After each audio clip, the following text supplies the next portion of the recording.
మునక్కాయ ముసలమ్మ కదా. అనగనగా ఉసిరికాయంత చిన్నదైన ఒక ఊరు ఉండేది. ఆ ఊర్లో అందరూ చాలా విచిత్రంగా మాట్లాడేవారు. చిన్న విషయాన్నైనా పెద్ద కూరగాయలతో పోల్చి చెప్పడం వాళ్ళ అలవాటు. ఆ ఊర్లో ఒక మునక్కాయంత ముసలమ్మ ఉండేది. ఆమె చాలా జాగ్రత్తగా ఉండేది, కాని కొంచెం భయపడే స్వభావం కూడా ఉండేది.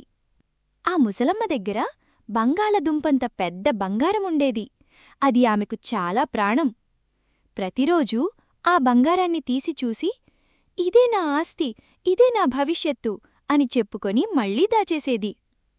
ఆమె ఆ బంగారాన్ని బీరకాయంత పొడవైన బీరువాలో పెట్టి తాటికాయంత పెద్ద తాళం వేసేది. దొండకాయంత దొంగోడు. అదే ఊర్లో ఒక దొండకాయంత పొడవైన దొంగోడు ఉండేవాడు. అతనికి దొంగతనం చేయడమంటే చాలా ఇష్టం. ఒకరోజు అతడు ముసలమ్మ ఇంటి దగ్గర దాక్కుని చూశాడు. అరే, ఈ ముసలమ్మ దగ్గర బంగాళదుంపంత బంగారముందా అని ఆశ్చర్యపోయాడు. ఆ రాత్రి చంద్రుడు చంబుల వెనుక దాక్కున్నప్పుడు దొంగోడు నెమ్మదిగా ఇంట్లోకి జారుకున్నాడు. తాటికాయంత తాళాన్ని ధడాం అని పగలగొట్టాడు.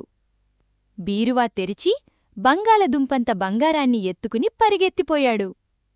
ముసలమ్మ ఏడుపు. ఉదయం లేచిన ముసలమ్మ బీరువా తెరిచి చూసింది. అయ్యో నా బంగారం అంటూ గట్టిగా ఏడవడం మొదలుపెట్టింది. అమ్మో, ఆ ఏడుపు విని ఊరంతా అక్కడికి చేరుకుంది. అప్పుడు ముసలమ్మ వెంటనే పొట్లకాయంత పెద్ద పోలీస్ స్టేషన్కి వెళ్ళింది. పొట్లకాయంత పోలీసెంట్రీ. ఆ స్టేషన్లో ఒక పొట్లకాయంత లావుగా ఉన్న పోలీసుండేవాడు. అతని మీసాలు కూడా అరటికాయంత పెద్దగా ఉండేవి. ముసలమ్మ కాకరకాయంత కంప్లైంటిచ్చింది.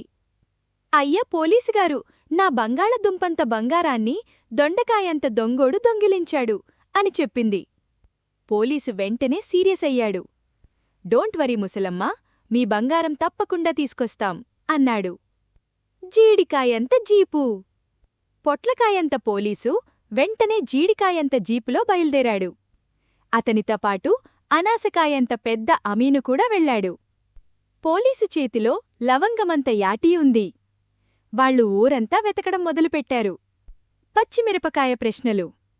దొంగోడు చివరకు ఒక పాత గోదాములో దాక్కొని కనిపించాడు. పోలీసు కోపంగా అడిగాడు, బంగారమెక్కడ పెట్టావు? దొంగోడు మొదట భయపడలేదు. కాని పోలీసు పచ్చిమిరపకాయంత కారంగా ప్రశ్నలడిగేసరికి అతను వణికిపోయాడు. సర్ సర్ నేను దాచింది అక్కడే అని చెప్పేశాడు. బెండకాయంత బేడీలు. పోలీసు వెంటనే దొంగోడికి బెండకాయంత పొడవైన బేడీలు వేశాడు. అతన్ని జామకాయంత జైలులో పెట్టేశారు. ఊరంతా చప్పట్లు కొట్టింది. చివరికి పొట్లకాయంత పోలీసు ముసలమ్మకు బంగాళదుంపంత బంగారాన్ని తిరిగిచ్చాడు.